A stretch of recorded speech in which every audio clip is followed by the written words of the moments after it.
Ajoutez du sel aux choux et soyez surpris du résultat. Commençons cette recette en enlevant la partie centrale d'un chou. Comme je le fais. Vous serez surpris par le résultat final. Je vais ajouter 2 cuillères à soupe de sel à cette ouverture que nous avons faite. Puis couvrir avec un peu de plastique film. Et prendre au micro-ondes pendant 15 minutes. Maintenant, dans une casserole, nous mettons un peu d'huile d'olive. Ajoutez 500 g de viande hachée. Et avant que j'oublie, dis-moi dans quelle ville tu nous regardes pour que je te fasse un câlin spécial. Le câlin d'aujourd'hui va en Johan Lenoir. Je suis heureux que vous appréciez nos recettes. Je vais ajouter une carotte, un oignon, une tomate, une cuillère à café de sel, et aussi une demi-cuillère à café de poivre noir. Je suis sûre que vous n'avez jamais fait de recette comme ça avant. Ensuite, nous ajoutons 2 gousses d'ail haché. Et bien mélanger. Je vais aussi ajouter 50 g de riz.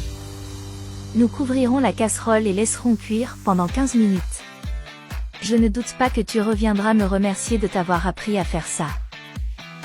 Je vais transférer une partie du chou que nous avons préparé dans un moule. Nous allons mettre le mélange de viande que nous avons préparé au-dessus du chou.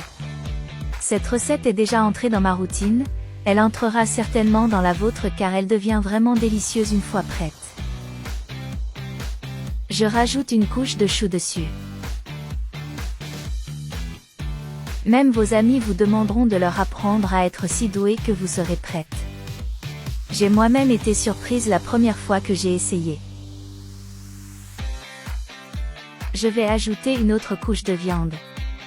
C'est une excellente option à partager avec toute la famille, je suis sûre que tout le monde l'aimera. On va enfin tout recouvrir de chou. Comme je le fais.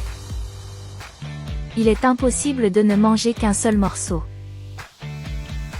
Pour donner une touche spéciale, nous allons mettre un peu d'huile d'olive sur le dessus et bien étaler. Je le fais cuire à 180 degrés pendant 20 minutes. Et notre recette est prête, regarde comme elle est délicieuse. Cela devient beaucoup plus savoureux que les choux vendus dans les restaurants conventionnels, je le fais moi-même presque chaque semaine chez moi. Il n'y a aucune raison de ne pas l'essayer, quand je le fais, il ne reste jamais rien. J'espère que vous avez aimé cette recette. Merci beaucoup d'avoir vu cette vidéo jusqu'ici. Je vous verrai dans la vidéo suivante, au revoir.